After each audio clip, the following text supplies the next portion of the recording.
नमस्कार दोस्तों, स्वागत है आप सभी का आपका अपना यूट्यूब चैनल जीटीएम क्लासेस में। दोस्तों आज के इस वीडियो में दोस्तों जो सेंटअप परीक्षा जो हुआ है दोस्तों, उसमें जो है साइंस का जो है दोस्तों 2 मार्क्स का जो प्रश्न यानी 2 नंबर वाला जो प्रश्न है दोस्तों, उसका हम क्वेश्चन आंसर देखेंगे दोस्तों। और दोस्तों सभी प्रश्नों का दोस्तों काफ़ी शानदार तरह से सभी का आंसर को हम लिख कर लाए हैं दोस्तों, इसलिए आप इस वीडियो के शुरू से अंत तक जरूर देखिएगा, ठीक है। तो दोस्तों सबसे पहले हम दोस्तों फिजिक्स यानी भौतिक शास्त्र में जो प्रश्न पूछा गया था दोस्तों, ठीक है, उसका क्वेश्चन और उत्तर को हम देखेंगे दोस्तों, ठीक है। आपको पूरा कंसंट्रेशन के साथ वीडियो को देखना है दोस्तों, ठीक है, और शुरू से अंत तक जरूर देखिएगा, क्योंकि दोस्तों आपको फाइनल बोर्ड परीक्षा में भी इससे जो प्रश्न पूछा गया सेंटअप एग्जाम में दोस्तों, इससे जो है प्रश्न भी पूछा जाता है फाइनल बोर्ड परीक्षा में भी, ठीक है। इसलिए आप पूरा कंसंट्रेशन के साथ वीडियो देखिए। और दोस्तों सभी प्रश्नों को जो हम लिख कर लाए हैं, इसका आंसर दोस्तों आपको काफ़ी शानदार तरह से हम लिख कर लाए हैं, ठीक है। और दोस्तों अपना लैंग्वेज में लिख कर लाए दोस्तों, ठीक है, इसलिए आपको पूरा कंसंट्रेशन के साथ देखना है, ठीक है। तो चलिए आज के यह शानदार वीडियो हम शुरू करते हैं दोस्तों। तो दोस्तों सबसे पहले हम देखेंगे सेक्शन बी में जो फिजिक्स यानी भौतिक शास्त्र में जो प्रश्न पूछा गया था दोस्तों 2 मार्क्स यानी 2 नंबर वाला दोस्तों, उसका हम सबसे पहले क्वेश्चन आंसर को देखेंगे, ठीक है दोस्तों। तो चलिए देखिए पहला प्रश्न पर चलते हैं। तो देखिए दोस्तों आपको 8 प्रश्न इसमें पूछा गया था, जिसमें कि आपको 4 जवाब देना था दोस्तों, ठीक है, 4, ठीक है। तो देखिए पहला प्रश्न में देखिए क्या पूछा जा रहा है दोस्तों कि यहाँ पे उत्तल लेंस से आभासी प्रतिबिंब का बनना किरण आरेख द्वारा दिखाएं। यानी दोस्तों उत्तल लेंस के द्वारा जो आभासी प्रतिबिंब जो बनता है उसका जो है किरण आरेख यानी आपको चित्र के द्वारा दिखाना है, ठीक है। तो चलिए देखिए इसका आंसर देखिए दोस्तों हम लिख कर आए हैं, अपने लैंग्वेज में लिख कर आए हैं दोस्तों, और काफ़ी शानदार आंसर है दोस्तों, आपको इसी तरह एग्जाम में भी लिखना है, ठीक है।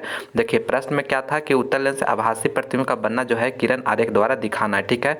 तो देखिए दोस्तों जब वस्तु लेंस और फोकस के बीच स्थित रहता है तो प्रतिबिंब वस्तु के पीछे आभासी सीधा और बड़ा प्रतिबिंब बनता है। बस दोस्तों आपको इतना लैंग्वेज में लिख देना रहता है। और इसका जो है आपको इमेज यानी इसका जो आरेख है जो है दोस्तों, आरेख यानी देखिए खींचने के लिए कहा, दिखाना के लिए कह रहा है, यानी आरेख के द्वारा दिखाना है। तो आपको इस तरह से आरेख यानी इसका जो चित्र है दोस्तों, फिगर है दोस्तों, आपको बना लेना है, ठीक है। यानी देखिए दोस्तों यह मेरा जो है लेंस और फोकस के बीच, देखिए लेंस मेरा ये हो गया और यह मेरा फोकस इसका देखिए ये है दोस्तों, इसके बीच में अगर हम रखते हैं उत्तल लेंस में अगर किसी वस्तु को रखते हैं तो उसका जो प्रतिबिंब बनता है दोस्तों आभासी प्रतिबिंब बनता है, ठीक है। लेंस का जो है उत्तल लेंस से जो आभासी प्रतिबिंब का बनना जो है वह कब बनता है, जब लेंस और फोकस के बीच अगर वस्तु के रखते हैं तब वहाँ पे वस्तु के पीछे देखिए यह वस्तु के पीछे बन रहा है, यहाँ पे वस्तु है दोस्तों, ठीक है, और यह इमेज बन रहा है, ठीक है। ए डैश और बी डैश जो है यह इमेज है, ठीक है। तो यहाँ से इमेज ये बन रहा है, तो कैसा बन रहा है, तो वस्तु के पीछे बन रहा है आभासी यानी आभासी सीधा और बड़ा बन रहा है दोस्तों, ठीक है। वस्तु ए भी देखिए इतना है और यह इतना बड़ा है, ठीक है। तो यह मेरा हो गया इसका पहला का आंसर दोस्तों, ठीक है। आपको इसी तरह से इसका उत्तर देना है, ठीक है दोस्तों। चलिए अब दूसरा नंबर प्रश्न की ओर देखते हैं। आपको इसमें दोस्तों फिगर आपको जो है दोस्तों एग्जाम में मैंने देना बहुत ही ज़रूरी है, ठीक है। और इतना सा लिख दीजिएगा, आपको जो है फुल में 2 में से 2 मार्क्स आपको जरूर मिल जाएगा दोस्तों, ठीक है। चलिए अब दूसरा प्रश्न की ओर देखते हैं दोस्तों। देखिए दूसरा नंबर प्रश्न में पूछा जा रहा है कि देखिए गोलीय दर्पण की वक्रता त्रिज्या 20 सेंटीमीटर है, इसका फोकसांतर क्या है। दोस्तों आपको जो है गोलीय दर्पण एक दिया हुआ है जिसका जो आर दिया हुआ है दोस्तों, कितना दिया हुआ है, आर आपको 20 सेंटीमीटर दिया हुआ है दोस्तों, ठीक है। तो देखिए आपको आर दिया हुआ है, आपको फोकसांतर यानी फोकस दूरी निकालना है दोस्तों, यानी एफ निकालना है, ठीक है। तो एफ बराबर आप जानते होंगे दोस्तों, आपको कुछ नहीं एक छोटा सा न्यूमेरिकल है दोस्तों, हम इसको इस प्रश्न को पहले हम करवा चुके हैं दोस्तों। अगर आप मेरा जो है साइंस का और सब्जेक्टिव क्वेश्चन का वीडियो नहीं देखे हैं तो आप लोग जाकर देखिए, हम ये सभी प्रश्न आपको करवाए हुए हैं, ठीक है। तो रिलेशन क्या होता है दोस्तों, एफ बराबर यानी फोकस दूरी बराबर जो होता है आर बटा के 2 होता है। तो यहाँ से मेरा 20 और बटा 2 कर देंगे, कितना आ जाएगा 10 सेंटीमीटर दोस्तों, ठीक है। काफ़ी आसान सवाल है दोस्तों, आप लोग हमें 100% गारंटी देते हैं कि आप लोग इसका सही आंसर देकर आए होंगे, ठीक है। चलिए अब देखिए तीसरा प्रश्न की ओर बढ़ते हैं दोस्तों। तीसरा नंबर प्रश्न में पूछा जा रहा है कि उस दर्पण का नाम बताएं जो किसी वस्तु का सीधा और आवर्धित प्रतिबिंब बना सके। दोस्तों आपको उस दर्पण का नाम बताना है जो वस्तु का सीधा और आवर्धित प्रतिबिंब बना सके, ठीक है। तो चलिए इसका आंसर देखते हैं दोस्तों। देखिए तीसरा नंबर प्रश्न में देखिए मेरा कहा प्रश्न हो गया, इसका देखिए उत्तर किस तरह से आपको देना है दोस्तों कि किसी वस्तु का सीधा तथा आवर्धित प्रतिबिंब अवतल द्वारा बन सकता है, यानी अवतल दर्पण द्वारा जो है किसी वस्तु का सीधा और आवर्धित प्रतिबिंब बन सकता है, ठीक है। जब किसी वस्तु को अवतल दर्पण के फोकस और ध्रुव के बीच स्थित हो तो उसका प्रतिबिंब जो होता है दोस्तों दर्पण के पीछे काल्पनिक, सीधा और आवर्धित बनता है। ठीक है दोस्तों, आपको इतना लिख देना है। ठीक है, और इसका जो फिगर है दोस्तों आपको इस तरह से बना देना है। ठीक है, आपको फिगर बनाना बहुत ही जरूरी होता है दोस्तों, क्योंकि आपका जो मार्क्स मिलता है दोस्तों फिगर से ही मिलता है। अगर आप इतना लिख कर अगर आप फिगर बना दीजिएगा तो आपको 2 मार्क्स देने से कोई भी मास्टर आपको रोक नहीं सकता है दोस्तों। ठीक है, तो इसलिए आप जरूर फिगर बनाइएगा, मेरा सलाह मानिए दोस्तों। ठीक है, दिल से सलाह देते हैं कि आप फिगर जरूर बनाइएगा एग्जाम में, जहाँ अगर जो क्वेश्चन में फिगर बनने लायक है तो आप जरूर बनाइएगा। ठीक है, तो देखिए आपको क्या इसमें बताएं हम दोस्तों कि किसी वस्तु को अवतल दर्पण द्वारा जो है अवतल दर्पण द्वारा यहाँ पे प्रश्न में पूछा जा रहा था कि वस्तु से का सीधा तथा आवर्धिम प्रतिबिंब हमको बनाना है, तो इसके लिए कौन सा दर्पण उपयोग करेंगे, तो अवतल दर्पण का। ठीक है, और कहाँ पे वस्तु रखेंगे, तो फोकस और ध्रुव के बीच इसको वस्तु को हम रखेंगे, तो इसका जो प्रतिबिंब बनेगा दोस्तों काल्पनिक और आवर्धित प्रतिबिंब बनेगा। ठीक है, आपको इस तरह से आंसर दे देना है। चलिए अगला प्रश्न आप देखते हैं दोस्तों। चौथा नंबर प्रश्न पूछा जा रहा है चौथा नंबर प्रश्न में कि सौर ऊर्जा का महत्व लिखे। दोस्तों सौर ऊर्जा का जो महत्व है उसको लिखना है।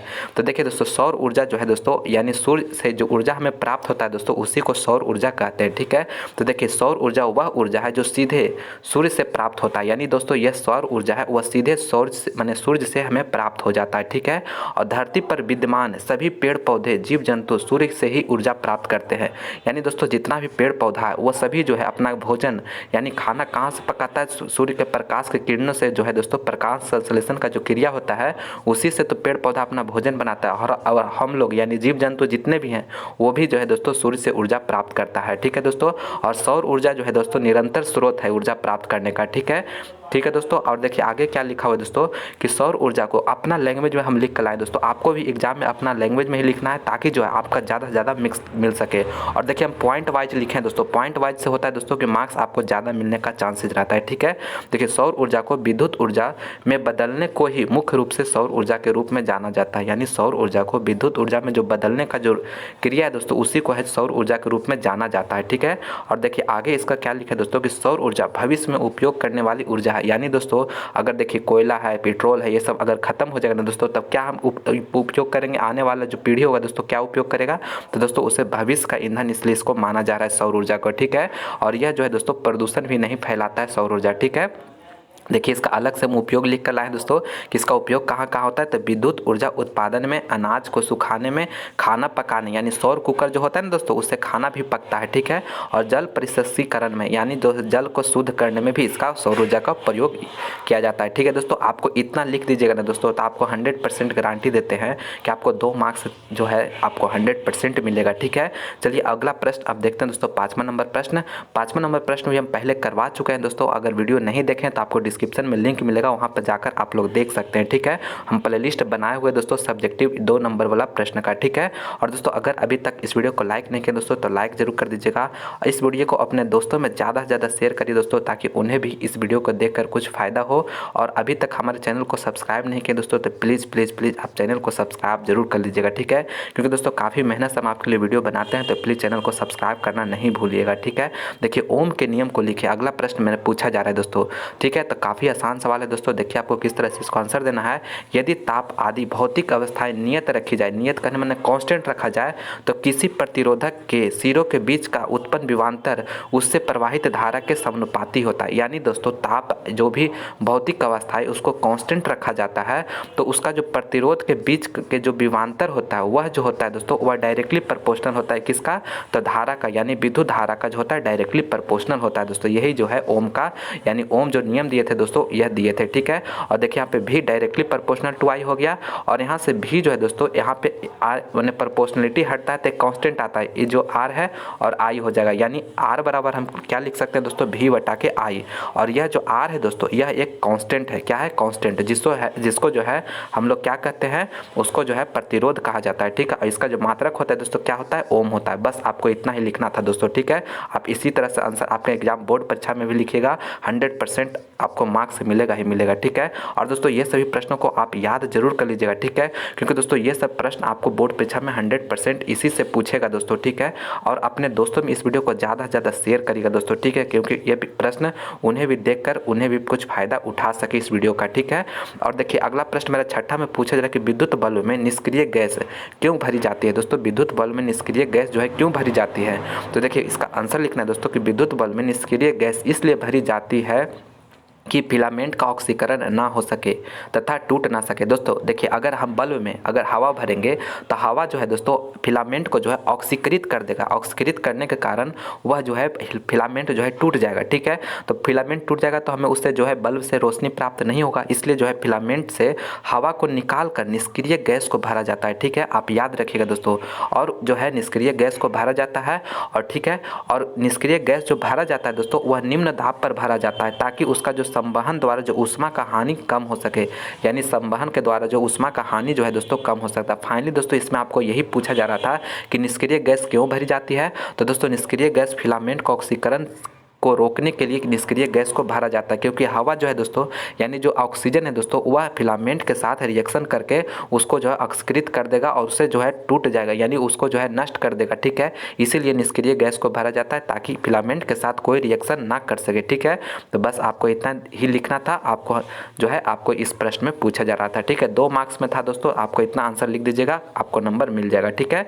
और दोस्तों अगर आप मेरा और भी दूसरा सब्जेक्ट का वीडियो देखना चाहते हैं दोस्तों तो आपको लिंक आपको डिस्क्रिप्शन में मिलेगा, वहाँ पर जाकर आप देख सकते हैं, ठीक है। और दोस्तों आपको सभी का साइंस का आपको आंसर की इस चैनल पे अपलोड किया हुआ है, हिंदी का है दोस्तों, ठीक है, मैथ का है दोस्तों। अगर ये सभी का आपको आंसर की का वीडियो देखना चाहते हैं तो उसका भी डिस्क्रिप्शन में आपको लिंक मिल जाएगा दोस्तों, वहाँ पर जाकर मेरा उस वीडियो को भी देख सकते हैं, ठीक है दोस्तों। और दोस्तों इस वीडियो को लाइक जरूर करिएगा, चैनल को सब्सक्राइब नहीं किया दोस्तों तो प्लीज़ आप चैनल को सब्सक्राइब जरूर कर दीजिएगा, ठीक है दोस्तों।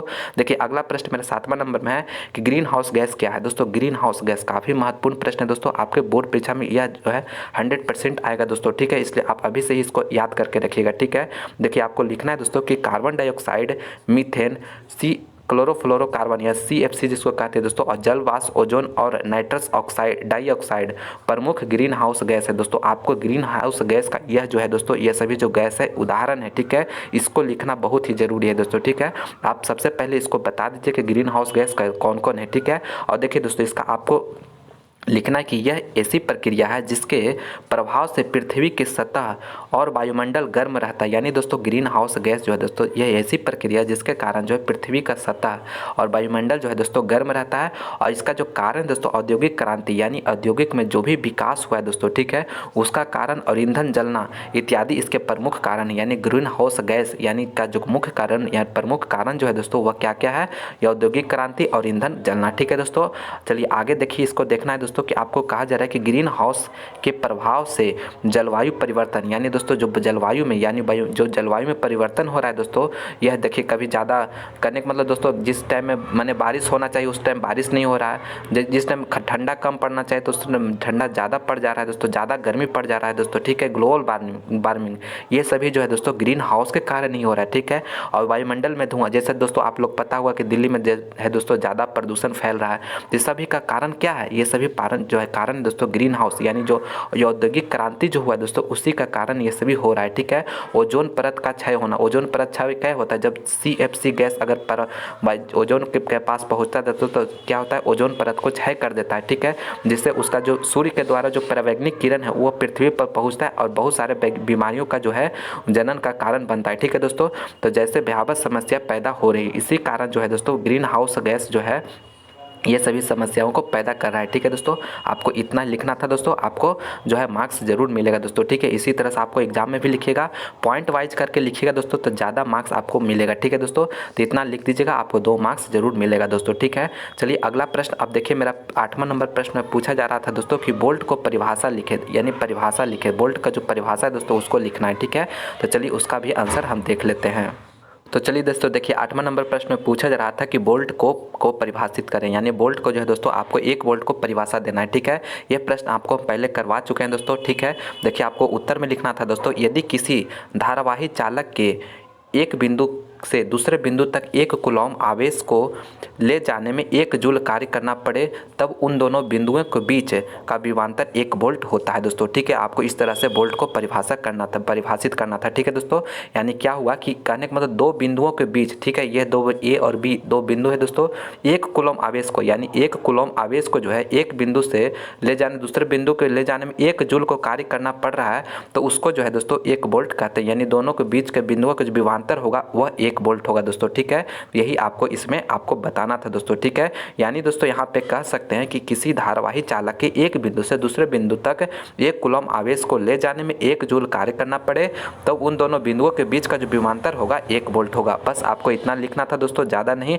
आपको सिर्फ परिभाषा पूछा जा रहा था, 2 मार्क्स में था, आपको फुल मार्क्स इतना में मिल जाएगा। ठीक है दोस्तों, आप इसे इतना ही लिखना था। ठीक है दोस्तों, तो देखिए मेरा इसका हो गया, क्या हो गया, यानी दोस्तों हम इसमें 1 वोल्ट बराबर हम क्या कर सकते हैं। ठीक है, यानी मेरा फार्मूला क्या होता है दोस्तों, W=VQ। ठीक है, यानी मेरा 1 जूल बटा 1 कूलम भी इसको आप दर्शा सकते हैं दोस्तों। ठीक है, ऑब्जेक्टिव में यह प्रश्न बार बार पूछा जाता है कि 1 वोल्ट बराबर जो होता है 1 जूल बटा 1 कूलम होता है। ठीक है, आप इसे भी, इस रिलेशन को भी याद रखिएगा। ठीक है, तो फाइनली दोस्तों मेरा 8 है, फिजिक्स में 8 प्रश्न पूछा गया था दोस्तों, सभी का आपको आंसर हम आपको प्रोवाइड करा चुके हैं दोस्तों, और यह मेरा पार्ट 1 है दोस्तों। अगर इसी तरह से आप केमिस्ट्री और बायोलॉजी का भी आंसर चाहते हैं दोस्तों तो आप लोग कमेंट करके बताइएगा, उसको भी हम जल्दी से आपको वीडियो प्रोवाइड कराएंगे। ठीक है दोस्तों, तो आप लोग कमेंट करके जरूर बताइएगा। और दोस्तों आपको यह वीडियो कैसा लगा दोस्तों, आप लोग कमेंट करके हमें जरूर बताइएगा। ठीक है, और दोस्तों अपने दोस्तों में इस वीडियो को ज़्यादा से ज़्यादा शेयर भी जरूर करिएगा।